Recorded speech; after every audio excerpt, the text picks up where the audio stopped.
بسم اللہ الرحمن الرحیم۔ اس سے پہلے بیان میں شریعت کے احکام بیان ہو رہے تھے کہ کون کون سی چیزیں شریعت کے اندر فرض ہیں، اور وہ 8 قسم کی میں نے بتلایا تھا کہ شریعت کے احکام 8 قسم کے ہیں، اور ان میں سے سب سے پہلی چیز فرض تھی۔ اور فرض کے اندر پھر ہم نے بتلایا تھا کہ ایک تو عام طور پہ ہم سمجھتے ہیں کہ نماز فرض ہے، روزہ فرض ہے، حج زکوٰۃ فرض ہے، اور اس کے بارے میں نے آپ کو بتلایا بھی، اور تقریباً 10 چیزیں میں نے بیان کی۔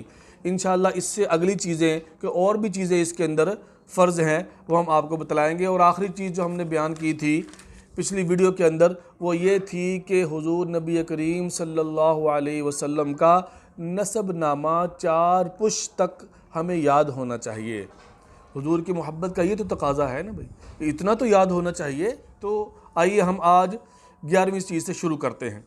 تو 11ویں چیز ہے جو فرض ہے شریعت کے اندر، جس کو لوگ فرض سمجھتے ہی نہیں ہیں۔ پتہ ہوگا تو فرض سمجھیں گے نا، علم اس کا حاصل کریں گے تو پتہ چلے گا نا۔ آج کل ہم نے اس کا بھی دھجیاں اڑائی ہوئی ہیں، وہ ہے سطر، یعنی انسان کو اپنے جسم کو کہاں سے کہاں تک ڈھانپنا ہے، کتنا حصہ اس کا ڈھکا ہوا ہونا ضروری ہے، فرض ہے۔ وہ مرد کا علیحدہ ہے، عورت کا علیحدہ ہے۔ تو مرد کا ناف سے لے کر گھٹنوں تک یہ سطر ہے، اتنا حصہ چھپانا اس کا فرض کے اندر داخل ہے۔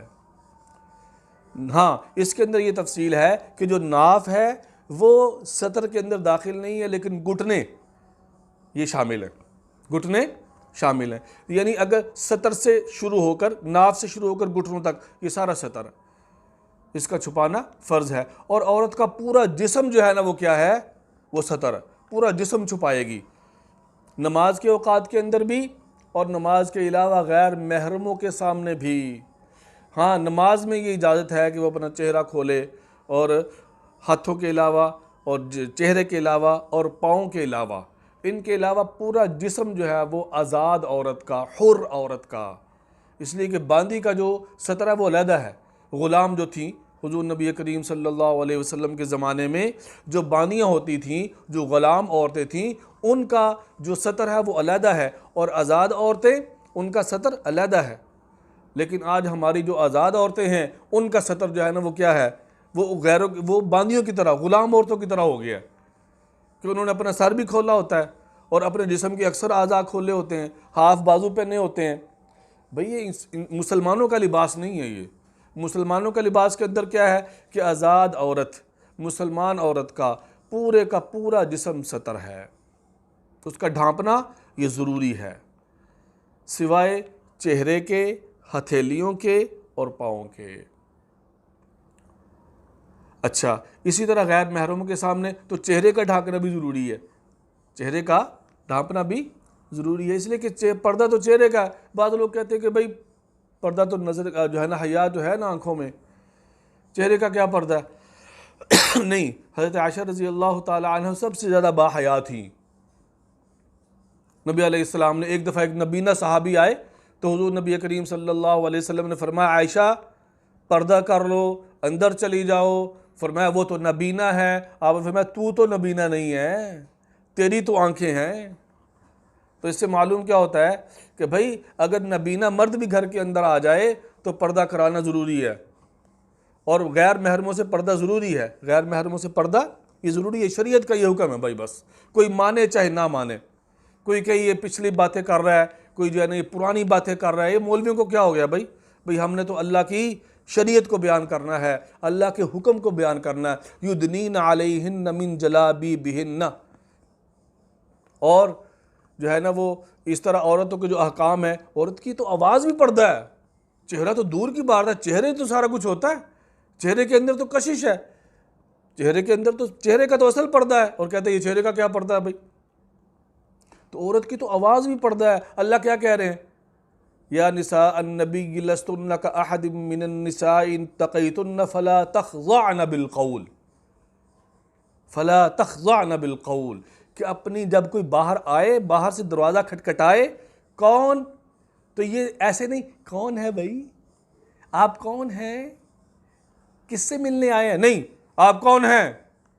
آواز کے اندر تھوڑا سا جو ہے نا وہ دبدبا ہونا چاہیے، آواز کے اندر جو ہے نا وہ لچک نہیں ہونی چاہیے کہ جس سے فلا تخضعن بالقول فیطمع الذی فی قلبہ مرض وقلن قولا معروفا۔ فرمایا کہ وہ آدمی جو باہر کھڑا ہوا نا، اگر اس کے دل کے اندر روگ ہے نا، عاشق مزاج ہے، تو اس کے دل کے اندر کوئی بات نہ آ جائے، بڑے نرم لہجے سے بات ہو رہی ہے بھائی، لگتا ہے میں پسند آ گیا ہوں ہیں۔ فیطمع الذی فی قلبہ مرض، جس کے دل کے اندر مرض ہے نا، وہ تو پھر لالچ کرے گا اور پھر بات بڑھانے کی کوشش کرے گا، اس کے دل کے اندر جو ہے نا وہ گناہ کا خیال آ سکتا ہے۔ اس لیے فرمایا کہ کڑک سے کڑکتی آواز عورت نکالے، جب باہر سے کوئی آئے تو آواز بھی پردہ ہے بھائی، ہم کہہ رہے ہیں چہرے کا بھی پردہ نہیں ہے۔ اکثر علماء، بڑے بڑے جو ہے نا وہ اسکالرز، علماء اور بڑے بڑے پروفیسر حضرات، وہ کیا کہتے ہیں؟ چہرے کا پردہ نہیں ہے اسلام کے اندر، عقل ماری گئی۔ قرآن پاک کی نص سری آیت قطعیہ ہے یہ، اور کئی احادیث متواترہ سے، جیسے میں نے حدیث آپ کے سامنے بیان کی۔ تو خیر 11ویں چیز ہے سطر، جو آپ نے معلوم کر لیا۔ اس کے اندر باندی کا جو سطر ہے، وہ باندی کے لیے سارا پیٹ اور پیٹھ اور دونوں پہلو اور ناف سے گھٹنوں تک یہ باندی کا سطر ہے۔ آج کل ہماری آزاد عورتیں بھی باندی بننا پسند کرتی ہیں، تو پھر خود پسند کریں بھئی، ہمیں کیا، ہم نے تو آپ کو بتلا دیا کہ آزاد عورت اور مسلمان عورت کا یہ سطر ہے کہ اس کا چہرہ بھی ڈھانپنا ہر حال کے اندر غیر محرموں سے ضروری ہے۔ ہاں سوائے چند موقع ہیں کہ جن کے اندر جو ہے نا وہ ان کے جیسے ڈاکٹر ہے، اور اگر چہرہ کھولنا ضروری ہے اس کے لیے کہ چہرے پر زخم وغیرہ ہیں یا کسی بازو پر، تو وہ اگر لیڈی ڈاکٹر موجود نہیں ہے، پہلے تو لیڈی ڈاکٹر کا انتخاب کریں، اور اگر لیڈی ڈاکٹر نہیں ہے تو پھر مرد کے سامنے ضرورت کے تحت اتنا حصہ کھول سکتی ہے جتنا کہ ضرورت ہے۔ تو یہ 11ویں چیز سطر، اس کا ڈھانپنا یہ فرض ہے۔ 12ویں چیز ہے کہ عورت کا گھر سے باہر نکلنا، یہ کیسا ہے؟ باہر جا سکتی ہے کہ نہیں جا سکتی؟ بازار میں جا سکتی ہے کہ نہیں جا سکتی؟ شریعت نے چھوٹے چھوٹے احکام بھی بتلا دیے ہیں، اس لیے کہ اللہ بہت بڑا انعام دینے والے ہیں ان احکام پر عمل کرنے پر۔ وہ انعام چھوٹا نہیں ہے کہ اللہ وہاں پر کہیں گے کہ دنیا کے اندر تو نے میری مرضی کے مطابق عمل کیا تھا، میری مانی تھی، آج تو جو کہے گا تیری میں مانوں گا، آج تیرا حکم چلے گا، تیرے جی کے اندر جو بات آئے گی وہ پوری کر دوں گا۔ تو عورت باہر جا سکتی ہے کہ نہیں جا سکتی؟ کہ تو عورت کو شرعی پردہ کے ساتھ خاوند کی اجازت سے گھر سے باہر جانا، ایک تو باہر جانا ہے تو شوہر کی اجازت بھی ضروری ہے، اور شرعی پردہ بھی کرنا ہے۔ 2 چیزیں گھر سے باہر جانے کے لیے، 2 چیزیں شرط ہیں، ایک تو شرعی پردہ کر کے باہر سے نکلے، اور دوسرا خاوند کی اجازت نہایت ضروری ہے۔ آج کل کیا ہوتا ہے، صبح شوہر کام پہ جاتا ہے اور عورت باہر دیکھتی ہے کہ شوہر چلا گیا، بس ٹھیک ہے، اب دوپٹہ لیا چاہے نہیں لیا، نکل گئی محلے کی عورتوں کے ساتھ، اور کبھی بیٹھی ہوئی ہے اور کبھی بازار میں پھر رہی ہے، کبھی پیروں کے ساتھ تویز لینے کے لیے بڑی بڑی دور کا سفر ہو رہا ہے، اور بھئی دیر ہو رہی ہے، شوہر کے آنے کا ٹائم ہو گیا ہے، بھئی جلدی کر۔ ساج عورت ہوتی ہے نا، اڑیے جلدی کر لے، تیرا ਭਰਾ ਆਣਾ ਲਈ ਜਲਦੀ ਕਰ ਲੈ, ਨਹੀਂ ਤੇ ਉਹਨੇ ਬੜੂ ਬਾਣਨਾ ਹੀ। ਅਗਰ ਪਤਾ ਚੱਲ ਗਿਆ ਨਾ ਉਹਨੂੰ, ਓਏ ਉਹਨੇ ਤੇ ਮੇਰਾ ਇੱਕ ਵਾਲ ਨਹੀਂ ਛੱਡਣਾ। ਭਈ ਤੈਨੂੰ ਇੰਨਾ ਫਿਕਰ ਹੈ ਸ਼ੋਹਰ ਦਾ ਤੇ ਫਿਰ ਉਹ ਬਾਹਰ ਹੀ ਨਾ ਨਿਕਲ। تو شوہر سے ڈر رہی ہے لیکن اللہ سے نہیں ڈر رہی۔ واللہ احق ان تخشا، اللہ زیادہ حقدار ہے کہ تو اللہ سے ڈرے، اللہ سے ڈرنا ہے۔ تو 2 چیزیں ہیں بھئی۔ تو 12ویں چیز ہے عورت کو شرعی پردہ کرے باہر جانے کے لیے، اس صورت میں باہر جا سکتی ہے، خاوند کی اجازت کے ساتھ باہر جائے۔ تو آج کل کہاں خاوند اور اجازت اور کہاں پر یہ شرعی پردہ ہے۔ تو 13ویں چیز، چاروں مذاہب ہیں، 4 جو مذہب ہیں وہ حنفی، شافعی، مالکی، حنبلی، یہ 4 مذہب ہیں۔ ان چاروں کو حق ماننا، ان میں سے کسی کو برا نہیں کہنا۔ آج ہم کہتے ہیں کہ بس میں ٹھیک ہوں باقی سب غلط ہیں، ہم چنا دیگرے نیست، ہم جیسا تو کوئی ہے ہی نہیں، جنت میں تو بس میں نہیں جانا ہے، یہ میرے فرقے والوں نے جانا ہے، باقی تو سب جہنمی ہیں۔ تو اللہ سے لکھوا کے لے آیا ہے نا، یا تجھ پر کوئی وحی آ گئی ہے کہ تو ٹھیک ہے یا تو تیرا فرقہ ٹھیک ہے؟ اور بھائی ہمارے استاد محترم فرمایا کرتے تھے کسی کو برا نہ کہو، اپنا عمل جاری رکھو اور کسی کو برا نہ کہو۔ وہ لوگ جن کو تم برا کہہ رہے ہو نا، جیسے کہ آج کل ہمارے یوٹیوب پر اکثر یہ چل رہا ہے، وہ اس کو برا کہہ رہا ہے، وہ اس کو برا کہہ رہا ہے، وہ اس کو برا کہہ رہا ہے، وہ اس کو برا کہہ رہا ہے۔ بھئی کب آپ سدھریں گے؟ یہ برا کہنا کوئی اچھی بات ہے؟ تو ہمارے استاد محترم فرمایا کرتے تھے، جن کو تم برا کہہ رہے ہو نا، قیامت کے دن ہو سکتا ہے کہ جنت کی صف اول کے اندر یہ لگے ہوں اور تم پیچھے کھڑے ہو، پتہ نہیں جنت والی صف میں یا جہنم والی صف میں۔ تو اللہ تو کہہ رہا ہے کہ کافروں کو بھی برا نہ کہو، اور تم اپنے مسلمانوں پر کفر کے فتوے لگا رہے ہو اور اپنے مسلمانوں کو برا بلا کہہ رہے ہو۔ یہ مسلک ٹھیک نہیں، یہ مسلک ٹھیک نہیں ہے۔ وَلَا تَسُبُّوا الَّذِينَ يَدْعُونَ مِن دُونِ اللَّهِ فَيَسُبُّوا اللَّهَ عَدْوًا بِغَيْرِ عِلْمٍ۔ کافروں کو بھی یہ اللہ نے منع کی، کافروں کو بھی برا نہ کہو۔ تو چاروں مسلک کو حق جاننا، حنفی، شافعی، مالکی، حنبلی، ان سب کو حق پر ماننا، سب حق پر ہیں۔ نمبر 14، رمضان کے 30 روزوں کی 30 نیتیں کرنا۔ ہر روزے کی صبح کے وقت نیت کرنا، اور اس میں ہر شخص اس طرح کرتا ہے۔ اور اسی طرح آگے زکوٰۃ اور حج کے لیے اپنے اپنے موقع پر نیت کرنا۔ زکوٰۃ جب ادا کر رہا ہے تو اس وقت یہ نیت ہونی چاہیے، کسی کو پیسے دے رہا ہے تو بھئی میں زکوٰۃ کے پیسے ادا کر رہا ہوں۔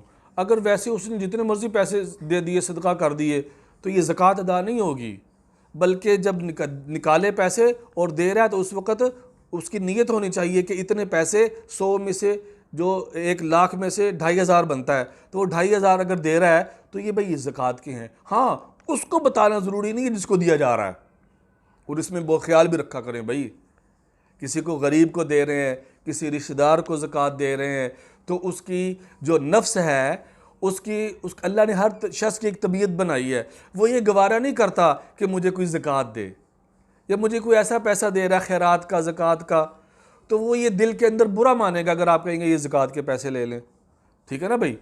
تو بہن کو زکوٰۃ دے سکتا ہے نا، تو وہ جا کے بہن کو کہہ رہا ہے یہ رمضان میں یہ زکوٰۃ کے پیسے دے رہا ہوں، تو بہن کیا سوچے گی کہ بھائی کے لیے پیسے بس زکوٰۃ کے لیے رہ گئے ہیں، کیسا بھائی ہے میرا، یا کسی رشتہ دار کو یا غریب کو۔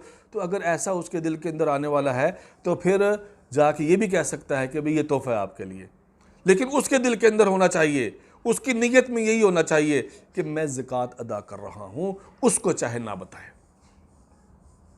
اس میں ایک طیب نفس بھی ہے اس کے لیے، جو ہے نا اس کے دل کو خوش کرنا ہے۔ تو اسی طرح حج کی نیت کرنا، زکوٰۃ کی نیت کرنا، جب حج کا موقع آ گیا تو حج کی نیت۔ نمبر 15، اخلاص اعمال اور ترک ریا۔ اخلاص اعمال کا مطلب یہ ہے، اور ریا کا چھوڑنا۔ ترک ریا کا مطلب ریا کو ترک کر دے، دکھلاوے کو چھوڑ دے۔ اخلاص اعمال کا مطلب کیا ہے کہ اخلاص پیدا کر لے اپنے اعمال کے اندر کہ ہر عمل اللہ کے لیے ہے۔ اس کی چھوٹی سی مثال کہ نماز پڑھ رہا ہے، ایک عمل ہے نماز بھی، تب اس کے اندر یہ خیال اس کو آ گیا ہے کہ وہ کیا کر رہا ہے، اب کوئی دیکھ رہا ہے اور اس نے نماز شروع کر دی، اب نماز اس نے لمبی کر دی کہ دیکھنے والا کہے کہ بھائی بڑا ہی نمازی آدمی ہے، بڑے ہی اخلاص کے ساتھ نماز پڑھتا ہے، بڑی لمبی نماز پڑھتا ہے، بڑے خشوع و خضوع کے ساتھ نماز پڑھ رہا ہے، یہ تو اللہ کا ولی ہے، یہ تو کوئی اللہ کا ولی ہے بس۔ اور اب اس کے دل کے اندر یہ خیال آ رہا ہے، شیطان دل کے اندر ڈال رہا ہے، اور وہ نماز کو خوب لمبا کر رہا ہے، رکوع بھی لمبا کر دیا، سجدہ بھی لمبا کر دیا، قرات بھی لمبی کر دی، جہاں سورہ جو ہے نا وہ سورت پڑھتا تھا ایک قل هو اللہ، اس نے جناب سورہ بقرہ شروع کر دی ہیں دکھانے کے لیے۔ اسے کہتے ہیں اخلاص کا نہ ہونا، دکھلاوا کرنا لوگوں کو۔ تو حدیث میں آتا ہے کہ ایسی نماز بھی شرک خفی ہے، چھوٹا شرک اس کو فرمایا۔ من صلی یرائی فقد اشرکا ومن صام یرائی فقد اشرکا۔ جس نے روزے کے اندر دکھلاوا کیا اس نے بھی شرک کیا، جس نے نماز کے اندر دکھلاوا کیا اس نے بھی شرک کیا۔ تو اخلاص اعمال یہ ضروری ہے۔ تو ناظرین، آج 5 فرض ہم نے بیان کیے، اور اس سے پہلے بھی 10 فرض بیان کر چکے ہیں، جو تقریباً کل 15 ہو گئے، اور باقی مزید فرائض بھی ہیں جو انشاءاللہ اگلی ویڈیو کے سامنے آپ کے سامنے انشاءاللہ ہم پیش کریں گے۔ اللہ مجھے صحیح بیان کرنے کی توفیق عطا فرمائے۔ وما علینا الا